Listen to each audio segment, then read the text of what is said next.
Alors bonjour à toutes et à tous. Nous allons voir une méthode ici qui donc touche à ce qu'on appelle la logique des mots, hein. Donc on peut avoir par exemple des séries avec des intrus, hein, ou des mots à compléter. Donc généralement c'est ça, hein, la série, enfin les séries logiques, hein, qui touchent aux mots.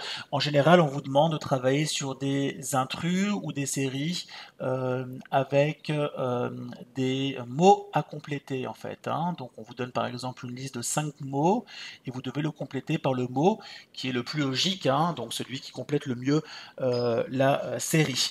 Donc ici, on va voir des mots étrangers qu'il faut garder à l'esprit parce que parfois on peut avoir, voyez-vous, une série de mots allemands et on va avoir à l'intérieur après un mot français ou un mot russe.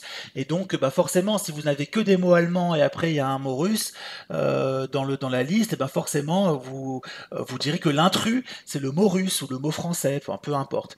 Donc, voyez-vous, on a diktat dans les mots allemands, on a nickel, on a ozone, on a kitsch. Ce sont tous des mots d'origine allemande, hein, mais qui sont rentrés parfaitement dans le vocabulaire français. Donc, si vous avez diktat, nickel, ozone, icône et kitsch, bah, ce serait icône bien sûr, parce que icône c'était pas un mot allemand, mais c'est un mot russe. Alors en anglais, là c'est beaucoup plus facile, hein. On a barbecue, colt, offshore, jackpot, drugstore, qui sont effectivement des mots d'origine anglaise. Alors en italien, ça sonne généralement très fort, hein. Graffiti, aggiornamento, soprano. Généralement, ces mots-là, on les repère à 10 km.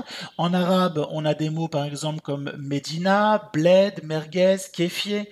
En espagnol, on aura des mots comme aficionado, matador, poncho, mirador, qui sont effectivement des mots d'origine espagnole. Donc là, généralement, ça saute assez vite aux yeux, quoique on peut se laisser surprendre, hein, par une série avec des mots espagnols et on se dit, bah tiens, c'est des mots finalement classiques, des mots qu'on connaît, des mots français, parce que un mirador, un matador, un aficionado, sont des mots qui sont tellement rentrés dans le langage courant aujourd'hui en français qu'on se rend même pas compte qu'ils viennent de l'espagnol.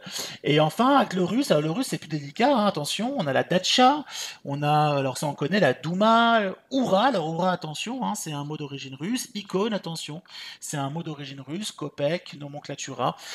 Donc là, on a affaire à des mots d'origine russe. Donc connaissez bien ces mots-là, hein, faut bien les connaître ces mots, parce que c'est des mots qui donnent souvent lieu à des séries, et moi en tant que concepteur de sujets, hein, de concours, de sujets officiels de tests, c'est souvent dans ces listes-là que je pioche mes mots pour ensuite concevoir des batteries de tests avec notamment des intrus à trouver.